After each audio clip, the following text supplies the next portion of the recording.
Okay, so while we're getting everybody to join us, I will welcome you all again to Fertility Fact or Fiction. It's good to have everyone back and to be back. This is our weekly opportunity to reach out and talk to everybody about infertility. We definitely go over all of the topics that we can. I typically will start with something that I think is important to the fertility world, kind of either controversial or an up-and-coming topic. And we'll go through that, discuss the sort of ins and outs of it and why we do it and why we don't, and then talk about whether or not it's worthwhile for you. That's typically about 10 to 15 minutes of the show, and then we leave the rest of the time to address as many questions as we possibly can. I want to say thank you to all of you for adding your questions in there. Make sure you like, make sure you share. We definitely want everyone to click on the likes for this because it helps us grow, and then we also know what to go back and do more of and less of. And comments are really helpful, and if you can share this, that's really helpful as well. Hi Victor 1 and Victor 2. Anyways, we will go through this and see how everything goes this week. I also want to thank everybody out there for everything you're going through. We all recognize how difficult it is to go through infertility, and you guys are all warriors, so whether you're male or female, same-sex or heterosexual, it doesn't matter. It's a real battle and a challenge for everybody, and I want to acknowledge how brave and amazing all of you are for going through this, and we really want to help you all. There's a lot of misinformation out there. A lot of times people aren't getting the answers that they need, or they don't even know what questions to ask. So we are here to help you. It is not your job to have to know all the information and to do the research. That's our job. So let me help you out if we can, and we'll go through it all. So this week I decided to talk a little bit about a really interesting topic, which is whether or not we should biopsy the inside of the uterus to determine if scratching the lining of the uterus can be beneficial for improving the opportunity or the chances of infertility, especially where we're doing embryo transfers with IVF. So the basic idea behind this is one of twofold, and it's really important that you understand that there are two different reasons to do these biopsies. The first reason is because you've either had unexplained failures or recurrent implantation failures or recurrent miscarriages and so on, and you want to try and improve your chances of getting the embryos to implant and to stay implanted. The other reason is because you suspect that there is something wrong with the endometrium, either that it's overgrown or becoming what we call dysplastic, or that there may be chronic inflammation or infection there, and that's something we call chronic endometritis. So two very different sort of scenarios. One is the chronic endometritis, and the other one is the potential that the scratch or the injury to the uterus when you do a biopsy can actually improve your chances of an embryo attaching. So from the standpoint of chronic endometritis, it's very easy to address that. If you have chronic endometritis, number one, it is much more difficult to get pregnant, and number two, you probably have a much higher chance of miscarriage even into the second trimester or late first trimester. The chances of miscarriage are much, much higher. So it is really important in those patients to make sure that you're doing the biopsy, because you want to know if those patients have chronic endometritis or an acute endometritis, and if they do, it's critical that you address that. For the patients who do not have chronic endometritis, you're just doing this to try and improve their chances of an embryo attaching and remaining attached. That's a very different issue. So those patients, this has been studied quite extensively, and it's an interesting field and an interesting topic because I'm still not sure we actually have a really good answer. So I'm gonna first explain what the biopsy is, and then I'll go over the data with you. So this is an endometrial biopsy catheter. I think I've got it in the full field there. And it's real simple. It's very, very thin. It's probably only about 1 millimeter or 2 in width at the tip. And you put it through the uterus. It goes through the cervix. It's now in the uterus. You pull back on this part, you very gently go back and forth, and then you pull the whole thing out, and it's essentially sucking endometrium into the catheter while at the same time doing a little bit of an injury to the endometrium. So why does this help? Well, they've actually done really good studies of this, and there is evidence that by doing this scratch, it alters your estrogen receptors and your progesterone receptors, and some very minute cellular changes in something called penopods, which can actually help alter the milieu or the environment in the uterus and make it quote unquote stickier so that your embryos have a better chance of adhering there. So there is evidence that that actually does occur, and that those changes occur, and that they may be beneficial.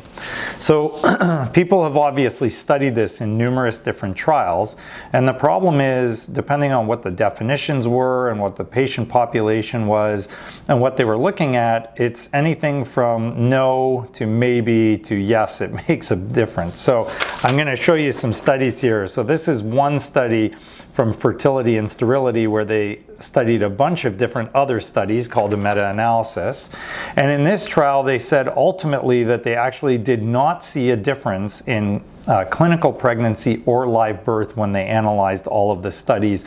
And overall, they included 7 different research studies that had been done, a total of 1,354 participants or candidates that were in the various studies that were included. The only thing they did say was that in a fresh embryo transfer, if you did the biopsy at the time of the egg collection, which I don't believe anybody does, it actually reduced your rates quite drastically. So if you are going to get one of these done, do not do it at the time of a fresh embryo transfer or anywhere near that time. It's almost always done about a month before you're actually going to do your embryo transfer, usually in the preceding menstrual cycle. So then that's from a journal called Fertility and Sterility. This is a same kind of article that's in Human Reproduction, which is a journal that is usually used in Europe, and this is sort of the main European fertility journal. And in this one, they were looking more at not just IVF patients, but also patients that had recurrently failed their implantation. So for this one, when they started doing subgroup analyses, they did say that there was a change in the clinical pregnancy rate, but not the live birth rate. And it was a bit larger. They had over 2,000 patients in this one. I think the total was 2,537. So a little bit of a larger study. They've looked at more patients in this one, more studies that they've included. And in this one, they broke it down into groups. So overall, they weren't showing a significant difference. But when they started doing subgroup analysis, special patients, those who have failed numerous previous transfers, they're actually seeing a bit of a difference just in the clinical pregnancy rate, but not the live birth rate. So of course, everybody wants live birth rate. Is this still valid? Well, this is where it starts becoming hard for even us to understand, because the bottom line is maybe you need more patients to see a difference in live birth. Maybe you need a better designed study. We don't know. So very controversial.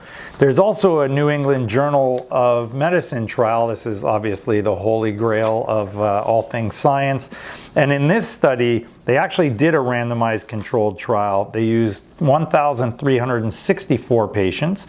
And this was just all people undergoing IVF. They weren't choosing for women who had had previous failures or anything like that. And in this trial, it actually did not demonstrate a benefit.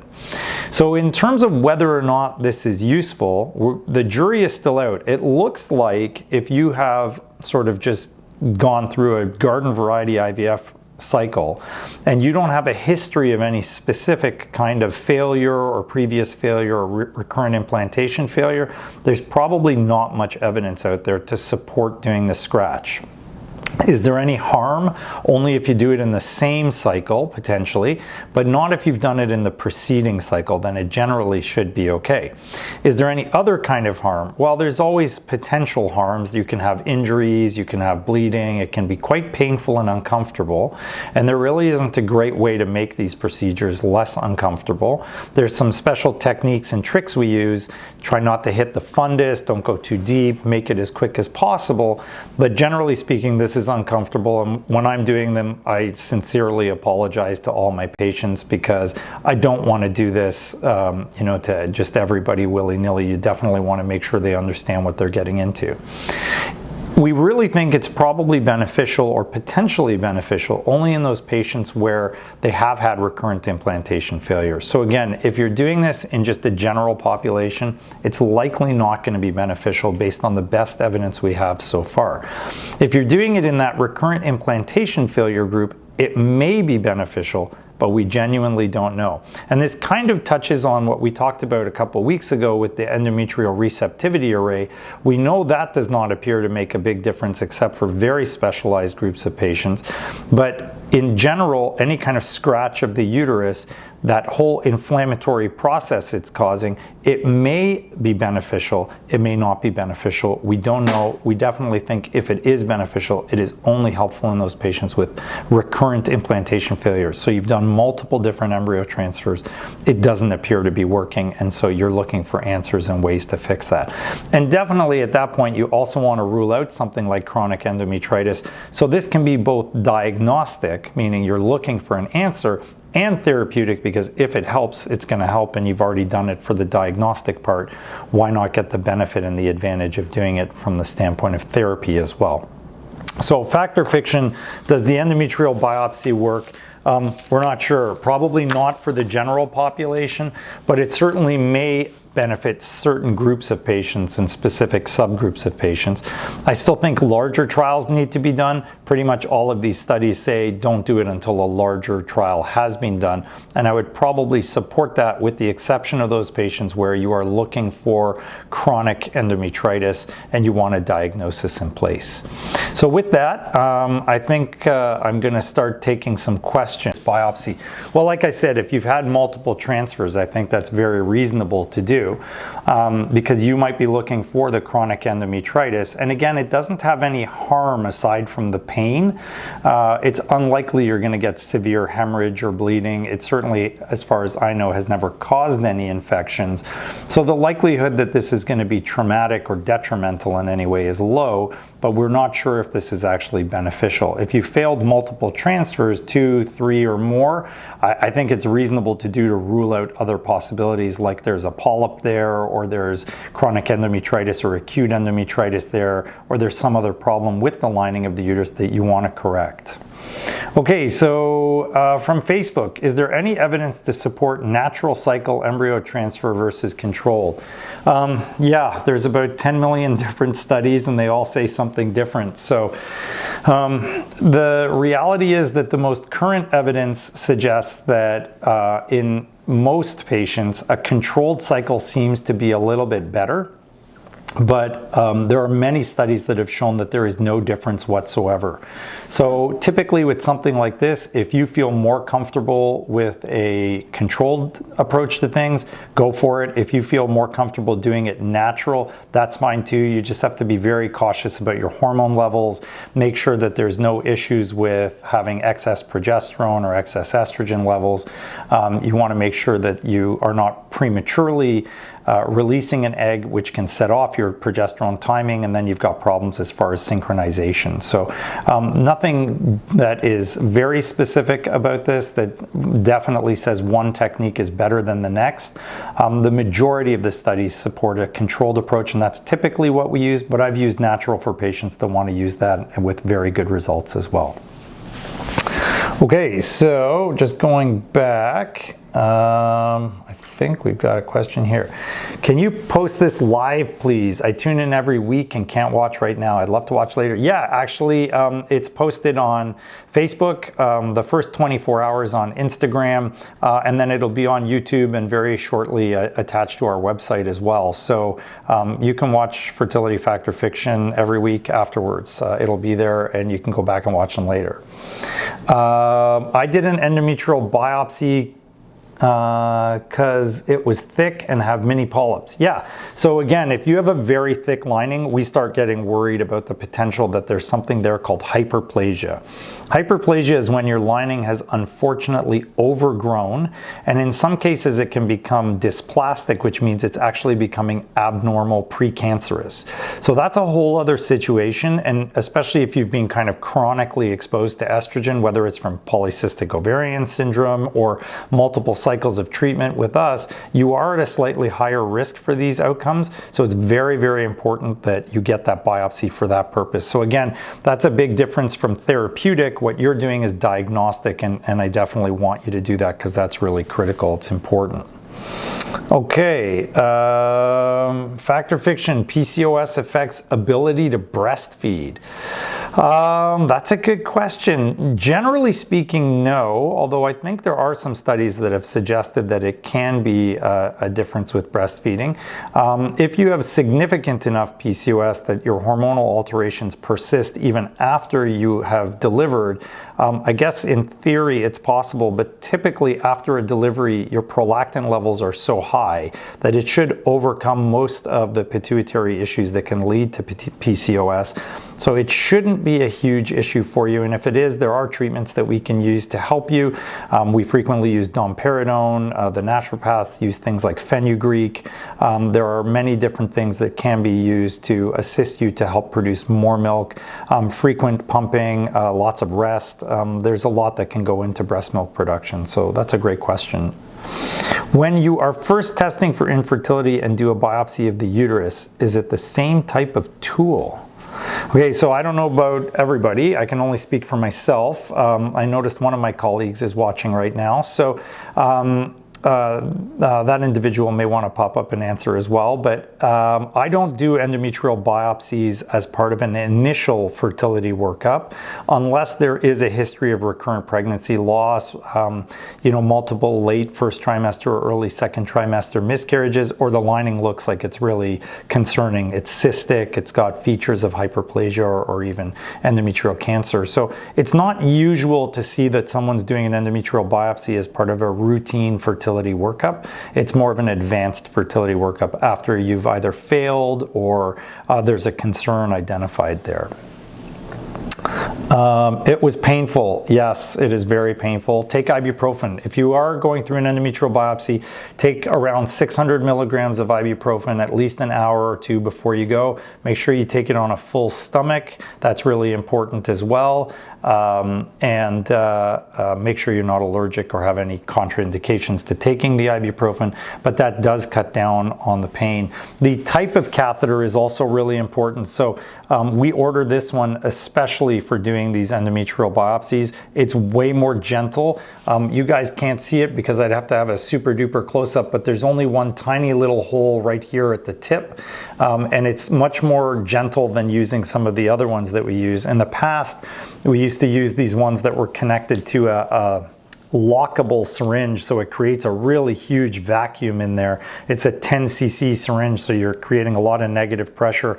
It's great for sucking out the tissue, but it's really much more for women that you're worried about for cancer or hyperplasia. For just doing the endometrial scratches, this is perfectly fine. You don't need anything more than that. Is baby aspirin good to take with doing a transfer? Okay, so I love baby aspirin. So we know that it improves blood flow. We know that it decreases platelet, blockade or coagulation. And it's really important to establish a good blood flow to your embryo and to your uterus. There are many, many studies on this. Again, it's the same kind of hodgepodge. Some studies say that aspirin is beneficial. Some studies say that it is not beneficial. The meta-analyses actually don't support its use in unspecified populations, meaning just everybody, but I actually use it because in my own sort of practice, I think it makes a difference and I think it is beneficial. So that's the aspirin question. Okay, I'm going to do my first retrieval in January and transfer hopefully in February. I have a 5 millimeter endometrial polyp near the uterine fundus. Should I get it removed before transfer? 100,000,000% yes. So we know that polyps or fibroids that are inside the cavity of the uterus will actually have a detrimental impact. And if you look at most of the studies, they'll say it's up to a 50% reduction in success. So I am totally unwilling to do embryo transfers if there is a polyp or a fibroid in the uterus. If it's an insemination and you're afraid of surgery or it's excessively costly because you're in the US, that's a bit of a different situation. The investment into an IUI cycle is definitely generally less, and we are less concerned about the polyp, not because of the success aspect. If you can get it removed, that's definitely best, but we are less concerned because it's IUI. The overall chances are much lower, so the risk-benefit ratio and the cost-benefit ratio is very different. But for an IVF procedure, you definitely want to get the uterus to be perfect before you put an embryo inside there. How does NAC and anosmia help with fertility? I would need Jen Strong here for that. So these are supplements. NAC is N-acetylcysteine and anosmia is inositol. And these are supplements that can alter the hormonal milieu. So we know that there are numerous studies actually within the PCOS realm that actually can alter the sort of PCOS tendencies that you have. So PCOS women who take those supplements actually have been shown to have more ovulation, slightly more regular periods. I think in one study I came across they even had less insulin resistance. So the exact mechanism of its action I'm not sure of. But it definitely has been proven clinically to be beneficial, and so I actually do recommend taking those. I'm probably a bit different than some fertility specialists in that I don't say that, you know, naturopathy is all hocus pocus. We actually have a naturopath that works with us here, and I think she's amazing, and we work kind of in conjunction with one another. For me, whatever I can do to improve your fertility, I think is worth doing. So diet management, stress management, acupuncture, you know, just having another physician approach it from a completely different perspective. All of these things can be beneficial for patients, so I believe in doing those. Is it safe to take melatonin during 2-week wait? Melatonin can have hormonal alterations. I've never specifically looked it up during the 2-week wait. However, we do know it can alter your hormone levels. It's usually used to help you sleep, and we know that people, especially people that have work that involves shift work, they actually can restore a lot of their physiological changes which occur when you're working night shift, day shift, by taking melatonin pills. So it likely is beneficial for some candidates. I'm not sure that I would recommend taking it for everybody. That's probably not a great idea. Is it possible to ovulate and get pregnant on the same cycle as an embryo transfer and get pregnant with fraternal twins? Yeah, sure. So if you do a totally natural cycle, you wait for your ovulation to occur, and then you have the embryo transferred in at what's called LH+7. So you're waiting for the LH surge, and then 7 days later you go ahead and do your embryo transfer. So you could naturally conceive and have an embryo transfer done in that cycle. So yes, that would be fraternal, natural, and IVF twins. I have never actually seen it happen, but I guarantee you if I looked it up, I'd probably find multiple reports. Okay, what does AMH testing indicate? And what chemical levels is it testing in blood to determine egg reserves? So AMH stands for anti-Müllerian hormone. Anti-Müllerian hormone is a marker of how essentially strong your ovaries are, how many eggs you have left. So for example, women with PCOS, they have sky-high AMH levels, whereas someone that's approaching menopause will have a very low AMH level. We've talked about AMH, and if you look up some of my Instagram posts, I've gone over the AMH levels. AMH independently does not predict anything really other than potentially how many eggs you will produce. Even then, there are some covariates that can alter it, like vitamin D. But ultimately, if you have a very low AMH, there are some studies that say it's very difficult to get pregnant. As an example, if your AMH is less than 2 picomoles per liter, and there's 2 units, there's nanograms per mil and picomoles per liter, but if you're less than 2 picomoles per liter with IVF, your chances are generally considered extremely low. That doesn't mean there's zero. It's never zero for everybody out there. There is always an opportunity, but it's definitely going to be a lot more challenging, and you need to go into your fertility cycle aware of the chances, the possibilities, and the potential for success. So that's what AMH is measuring. My son was born 2 months early. and was severe IUGR, that stands for intrauterine growth restriction, due to placental insufficiency. The surgeon who did my C-section told me that if I ever get pregnant again, to take a baby aspirin every day. Is this a good idea? Yes, absolutely. So women who have previously had IUGR fall into a different category, and there are studies that have demonstrated that taking aspirin actually reduces the risks of growth restriction, hypertension, preeclampsia. So you absolutely should be doing aspirin, and that's part of why I use it in my patient population.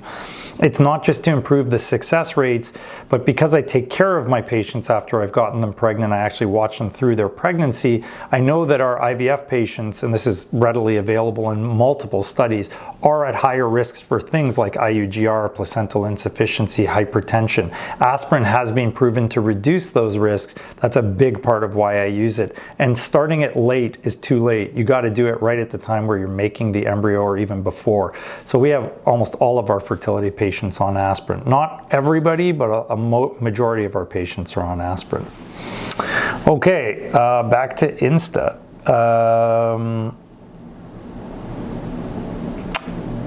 I had it as part of my initial workup. Why?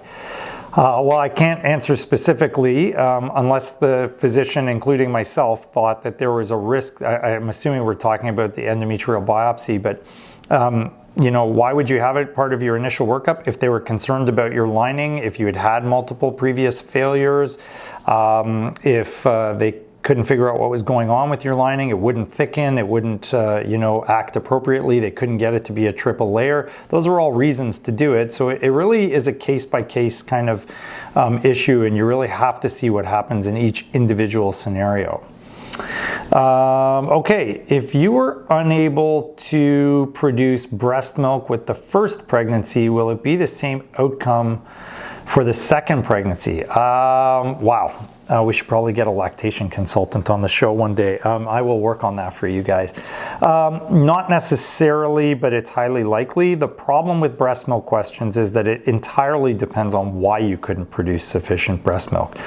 If it was hormonal and your hormones have not changed in any way, you know, yes, it's going to be the same thing. If it was stress related the first time and you're not as stressed the second time, or vice versa, that can alter things. If it's because of previous surgery, you've had breast implants or a breast reduction, that is not likely to change. So that's a tough one to answer, guys, but it would very much depend on what's going on with you. Okay. Any other questions? Love these videos. I love doing them. Thank you for saying that. Can you explain more about the GnRH antagonist stimulant and freeze all, then 90 days of Lupron before frozen embryo transfer? Oh, sure.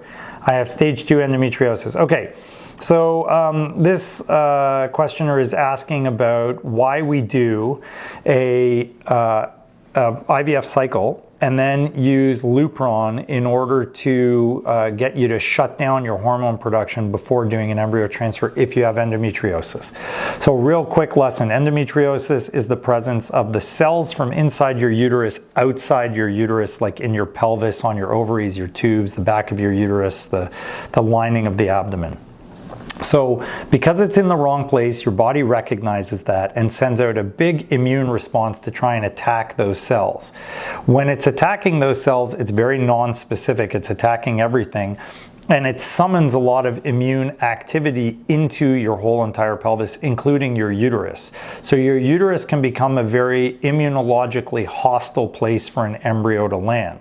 The cells kind of look at it and say, well, hey, the egg is from us, so this is okay. And then some of the cells look at it and say, well, half of this is from a foreign source because it's the sperm source, and I don't recognize all those proteins, so maybe we should get rid of this. And unfortunately, because it's an overactive immune system, to get rid of it's kind of win a lot of the time. So with giving you Lupron, what we do is we shut down the supply of estrogen, And actually, there was a recent study done a couple of months back that showed that if you also give those patients Lupron and Letrozole 5 milligrams per day, Letrozole being another thing, another pill this time actually, that blocks the production of estrogen in your body from testosterone and androgens, that you can actually very significantly reduce the impact that endometriosis has, because endometriosis feeds on estrogen, and by eliminating or at least drastically reducing your estrogen, you're really making a very big difference in the immune milieu and what's going on inside the uterus, so that embryo has a much better chance to implant. The study that looked at the Lupron and the Letrozole compared to neither actually showed quite a big difference, and there are other studies that have looked at Lupron versus no Lupron. The time is variable, depends on how severe your endo is. If you're stage 1, stage 2, 3 months is probably enough. If you're stage 3, stage 4, you may need 6 months or even more to get that endo to be as quiet as humanly possible. So hopefully that'll answer that question, but that is a very safe, very logical and appropriate approach to doing your IVF cycle, and that's why we do it that way. As far as why you should use an antagonist, actually there's no reason why you have to use an antagonist cycle because you have endometriosis. You could use an agonist or an antagonist cycle. It wouldn't make any difference as far as the endo is concerned. So that should be okay. So, is laparoscopy recommended to take out small fibrosis? I think they mean fibroids or polyps for mild or moderate endometriosis, or can it be done through hysteroscopy? Okay, that's a bit of a complicated question because I'm not sure we're talking about the same things. So if you have fibroids, which is a tumor that is non-cancerous that a lot of women have, at least 50% of women are thought to have them, up to 75% in autopsy specimens, then you should have those removed if they are inside the cavity of your uterus or if they are very large and they are distorting the cavity of your uterus. Same thing with a polyp. But if you're talking about fibrosis like endometriosis, scarring from endometriosis, that has to be done laparoscopically. So the fibroids and the polyps can be done hysteroscopically. That's a camera just going in through your cervix and you look inside the uterus and you can do whatever you need to do. But laparoscopy is when we're going through your belly button, and that's a whole other approach and a much more invasive surgery. And yes, there is evidence, especially from a Canadian study called the EndoCan study, that if you are doing laparoscopy and you see endometriosis and it's mild or moderate, that removal or cauterization of that endometriosis can improve your success rates with fertility treatment. So definitely if you have endo and you are removing it or treating it medically, it should improve your chances. Polyps and fibroids, which are inside your uterus, should be removed if they are in the lining and the cavity of the uterus, or if they are deflecting or altering the shape of the cavity of the uterus. So those are all really important for you to know, but they're two very different surgical approaches. Endometriosis requires laparoscopy. The polyps and fibroids require hysteroscopy. Okay, Facebook has some more questions. Just started my first cycle of Letrozole and had a tubal reversal in July. Hopefully it was okay to start it today because I had 2 cycles 15 days apart. That shouldn't alter anything. A little odd that you had 2 cycles 15 days apart, so make sure you're checking your hormones and make sure you weren't already pregnant, because sometimes bleeding is part of the pregnancy. So you don't want to be taking any medication if you think you're pregnant, so make sure you get a preg test. You know, if you're with us, definitely come out and get a preg test here. You don't have to spend any money at the store. If you are with another fertility center, definitely call them up and say, hey, I want to get checked out for that aspect of things. My husband is 24 and I'm 21. We haven't been able to get pregnant due to blocked tubes from endo and PCOS. We are debating on PGS testing, wondering on pros and cons. So that's a great question. And if you watch, was it last week, I think we did the PGT? It was a couple weeks ago on Fertility Fact or Fiction whether or not you should do the PGT testing, and I just posted on it on Instagram again because another study just came out literally this week, like last week. So no, you absolutely should not do PGT testing no matter what anybody tells you. It is absolutely detrimental. There is an author and an article in the most recent edition of Fertility and Sterility where he worked out the math. And for those who are young, we no longer recommend this because they've now realized that there are false positives associated with doing these biopsies, and you are actually reducing the number of viable, meaning normal, chances of getting pregnant by 50% if you're doing it before the age of definitely 38 and possibly even 35, they're thinking. So do not do PGTA under any circumstances if you are young, especially with you being 21. It would be insanity for you to do PGT testing. There's probably less than 20% of your embryos that are going to be genetically abnormal. That would make no sense whatsoever. So do not do that at all. Make sure you're avoiding that. There is no reason to do PGT testing. I will tell you that a recent facility, I won't mention names or anything like that because I like to keep it clean, but treated or wanted to treat a fertility specialist. The patient themselves was a fertility specialist, and she called me up and said, "What do you think? They're telling me to do this." And she was very young, and I said, "Absolutely not. That's like completely crazy. There's no reason to do it." And we've had patients go to other fertility centers where they had donor egg cycles done, and they wanted to do the genetic testing on the donors, and the donors are like 21, 22, 23, and they went through all their embryos. They even used a surrogate for one of them because they couldn't get it to work in the patient. They used the surrogate, and even in the surrogate it didn't work. She came to us, we used a donor for her, we did the embryo transfer right into her, she got pregnant on first try. So you do not need embryo biopsies for PGT, which is pre-implantation genetic testing, if you are younger than 35 for sure, and likely more sort of a reasonable cutoff would be 38, and that's the cutoff we now use. I should say that when this technology first came out, they had studies that said it's actually way better to do the biopsies, that it was important to do the biopsies, and that it was actually cost effective to do the biopsies. So we were recommending it to patients, but we actually saw our miscarriage rates go up, so we stopped doing it very early on into the process, and now we do it for women who are over 38 because the risk-benefit ratio makes it worth it, but we do not do it for women that are younger than 38. It just doesn't make sense, guys, so don't do that whatsoever. And if your center is telling you, that you should, tell them to read Fertility and Sterility because it's crystal clear that you should not do it. If they're telling you you should, there's other reasons for doing it, and believe me, they have nothing to do with your best interests. So do not do that under any circumstances. We've actually run out. Does anybody have any other questions? Oh, here's one. What is the average time it takes to get your cycle back after an IUD removal?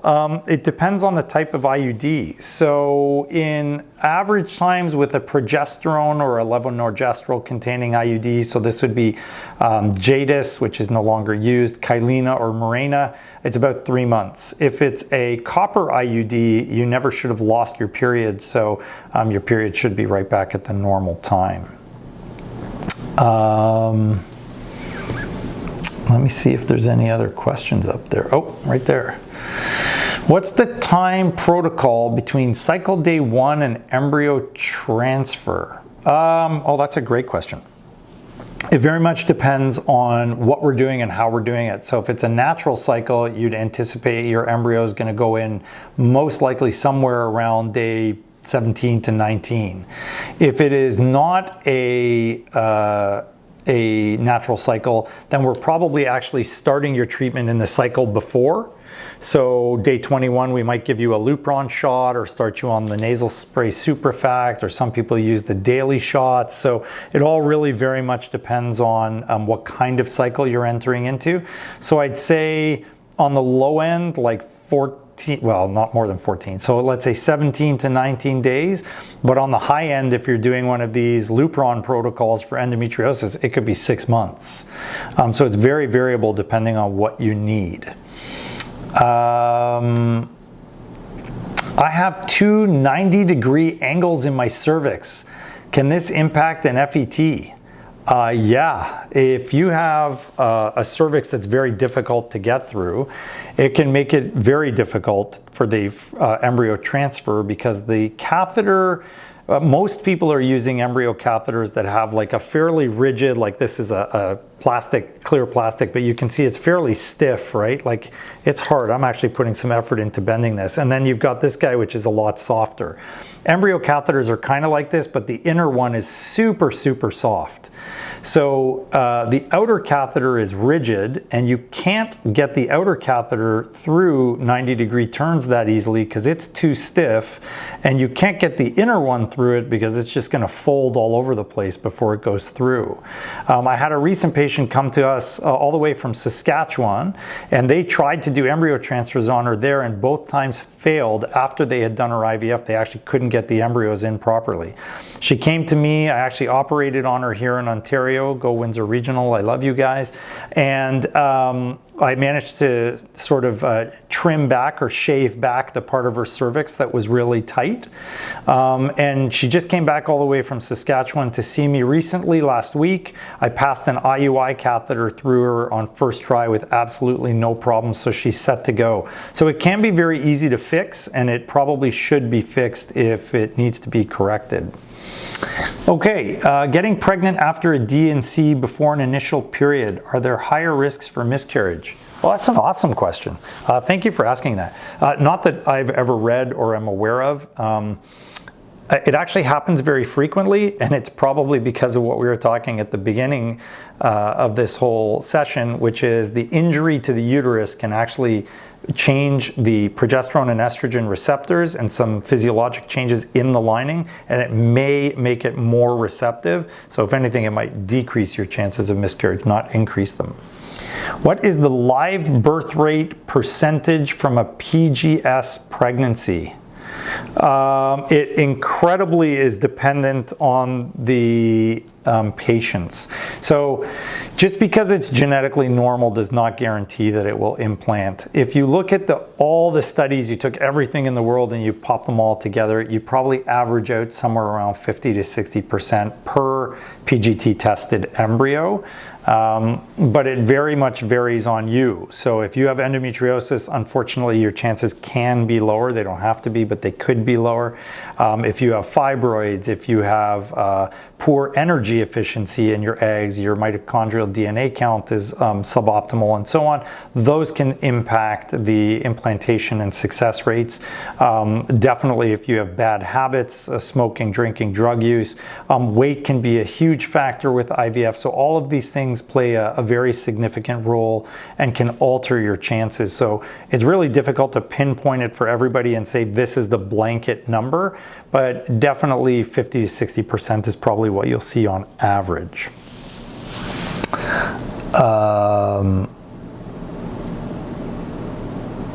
Okay, someone said they're not sure if I answered their question. So you can always DM me on Instagram. You can get a hold of us through our office. Best of all, you can come in and see us. And if you're overseas or you're in the States somewhere, I'm happy to have you DM me. I've done video chats and DMing nonstop all the time, so I'm happy to do it again.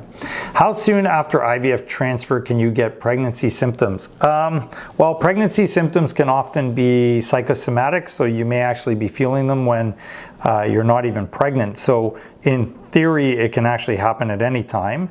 But typically women will start to get the initial symptoms, which are things like breast tenderness and frequency of urination, fatigue, when they're at around the 4, 5, 6 week mark of pregnancy. So that would be roughly about 2 weeks after you've done your embryo transfer at the earliest. Although I hear all the time that people tell me, like, even after about 8 to 10 days, they started feeling symptoms. It's hard to know if those are real or if they're psychosomatic. Okay. I asked if ovulation can be prohibited by 2 1-inch ovarian fibromas. Oh, I'm sorry, I missed that question completely. Okay. It caused me to lose my left ovary when I was 13. Okay, so for those of you that don't know, a fibroma is kind of like a fibroid. It isn't exactly a fibroid, but it's a very solid, hard nodule or tumor, but it's in the ovary this time instead of being in the uterus. So an ovarian fibroma is an ovarian tumor, but they're not cancerous. They are extremely difficult to remove while preserving the ovary. I've tried it before. It is not easy, and they grow quite quickly, and they can become quite large. So can it prevent ovulation? It probably could in that ovary if it's doing enough damage to the ovary, because they grow on the inside and bring pressure against the outside of the ovary, and it's in the outside of the ovary where you've got the eggs. So in that ovary it could potentially prevent ovulation, but not in the other ovary. So you should still be able to ovulate at least every other month. And if the fibromas were only 1 inch, if they were doing that either laparoscopically or open, a 1-inch fibroma should easily be able to be removed from the ovary without having to compromise the whole ovary. Okay. I had a retained placenta for my first delivery. What is the likelihood of it happening once again? What are procedures done if it does not release once again during delivery? Oh wow, that's a great OB question. Okay, so retained placenta is when the placenta sticks. There are a variety of reasons why this can happen, and once you've had it once, yes, you are definitely at higher risk for having it happen again. We can try various different techniques. You can try scraping it off with instruments that we have. You can try sucking it out with a special type of vacuum apparatus that we use. Some people have tried methotrexate, which is a low-dose chemotherapy, and hoping that it'll fall off, although I've read a study that says that doesn't work. But I've actually done that myself, and it did work in the case I've done it. I did it in. The worst case scenario, unfortunately, in some people, it can be quite hazardous. You can have persistent bleeding. You can have fairly significant trauma to the uterus. It can be a huge source of infection if the placenta is left there and the patient's not on antibiotics. So in the worst case scenario, God forbid, you can end up losing your uterus from that process and needing a hysterectomy at the time of delivery. So hopefully that's not happening to anybody. What is the approximate miscarriage rate and live birth rate for PGS embryos that implant? So live birth rate, like I said, should be about 50 to 60%. Ideally, some people would probably argue a little bit lower than that. Miscarriage rate, again, there's so many factors that go into that, guys. In general, when you look at IVF studies, miscarriage rates swing hugely. I've seen as low as like less than 5%, and I've seen as high as 20%. So it's very hard to know. Keep in mind that just because your embryo has been PGT tested, it does not mean that your embryo is genetically normal. When you're doing PGT, you are testing for the matched pairs of 23 chromosomes, so 22 autosomal chromosomes and then 1 pair of sex chromosomes, XX or XY. But you could have single gene defects, something like cystic fibrosis, Duchenne's muscular dystrophy, which can alter embryo physiology, not those specific diseases, but I'm just using single gene examples.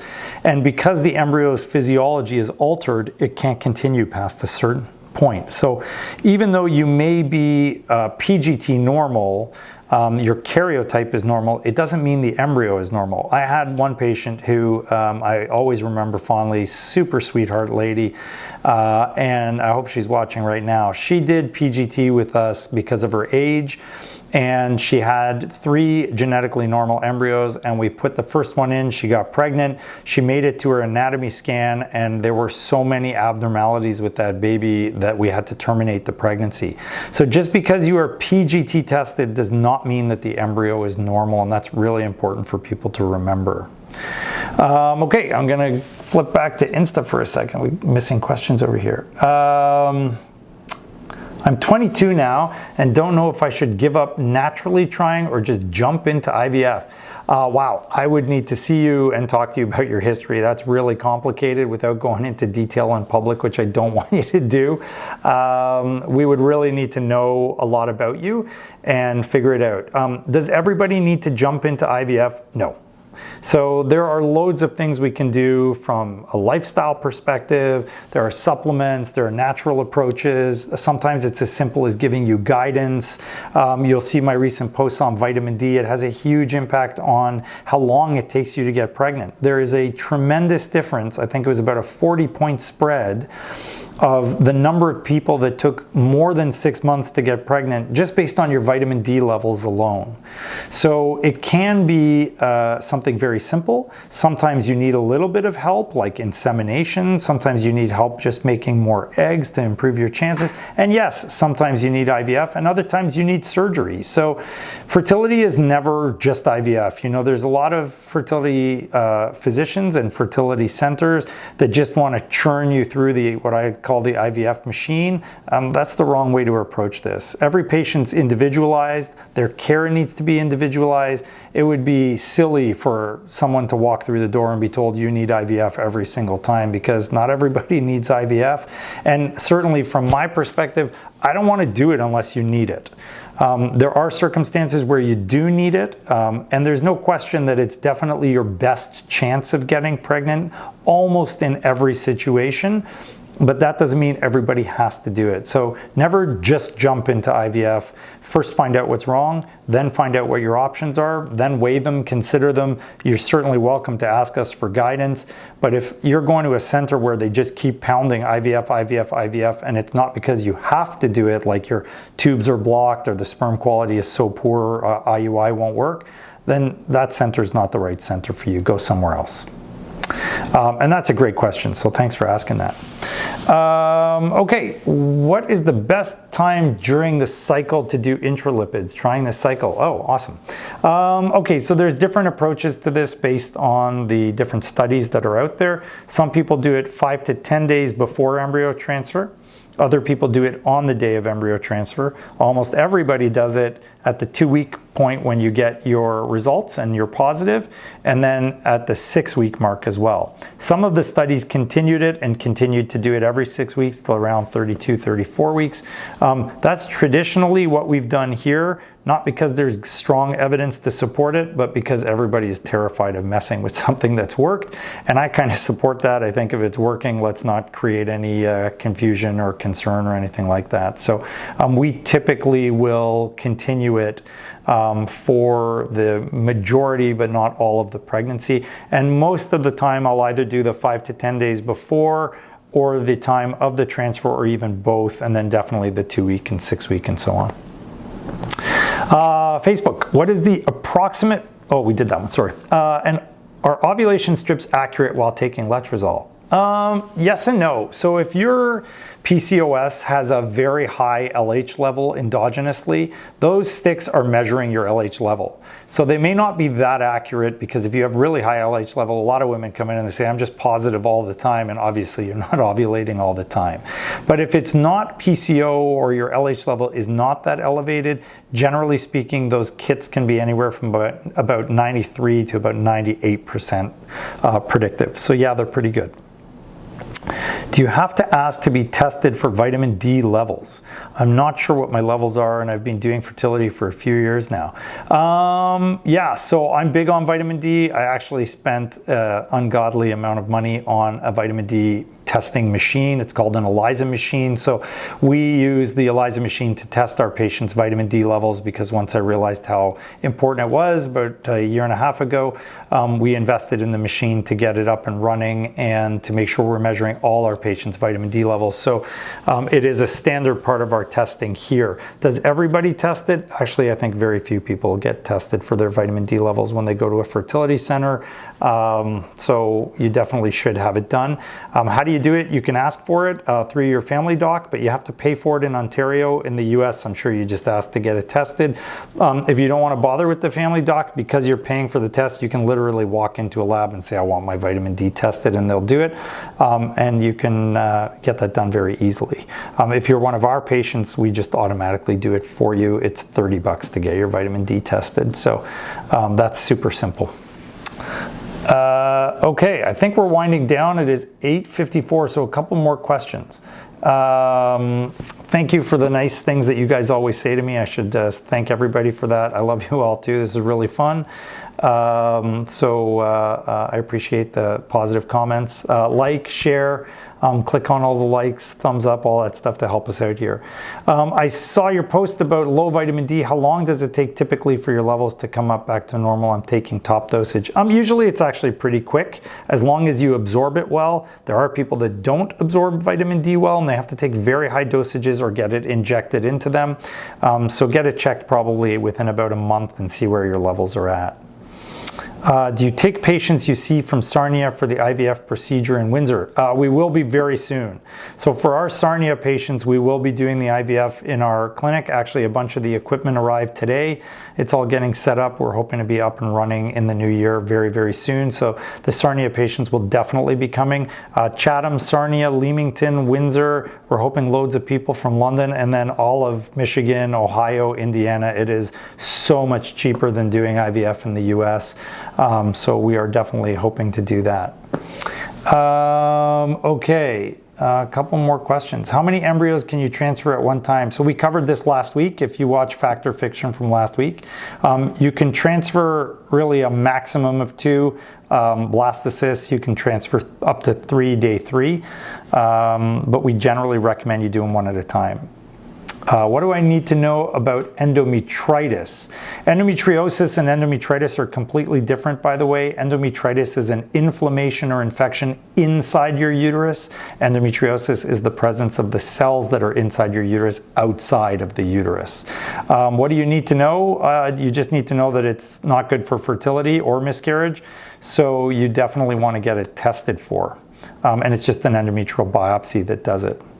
What is considered too high for folate levels? Why do labs show above 300 but not give the actual number, or sorry, 3,000 but not give the actual number? I can't answer for what labs do. What I can tell you is that I think it was about 2 or 3 years ago, maybe even longer than that, a study was released demonstrating that the risk of autism is very, very high, 17-fold higher in women that had excessive folic acid levels. So there is an upper limit to where that folic acid level should be. I think if you're using the standard sort of 4 or 5 milligram tabs, that's probably fine. To go over that, that is probably not recommended, nor is it necessary unless you have a specific condition that is necessitating that. People who smoke, please, please, please stop smoking. But their folic acid levels are lower, and then there are people who have methyl tetrahydrofolate reductase enzyme deficiency, and those patients can need more folic acid, and not to mention a different type of folic acid. Okay, last question. Can mix-up happen in IVF? I am assuming you're asking if the mix-up is like a potential screw-up in transferring the embryos or using the wrong sperm and so on. So can it happen? Yes. Does it happen? I'm sure it does. Will it happen with us? No. We have multiple stops and checks and methods to make sure that you are getting your sperm and your egg together. And everything is checked and double checked by more than one individual. And then our new embryo technology actually has a computer screen built right into the area where we are monitoring the embryos, which has patient identification. So there's actually a computer backing up the embryologist to make sure we are using the correct embryos for you. We check your name twice. We check the names on the embryos, and there's actually little diamond tipped pens which etch the patient's name into things. So aside from various other techniques that are used, including radio frequency ID, which we're exploring as well. So no, it doesn't happen anymore. I hope that answers that question. Okay, guys, we're probably going to get cut off on Instagram because they shut us off at 1 hour. So thank you all for participating. Those of you who were my patients and are watching, and someone just commented, miss you. We miss you too. You can always come back and visit. We do love chocolate and brownies, so we'll take that anytime.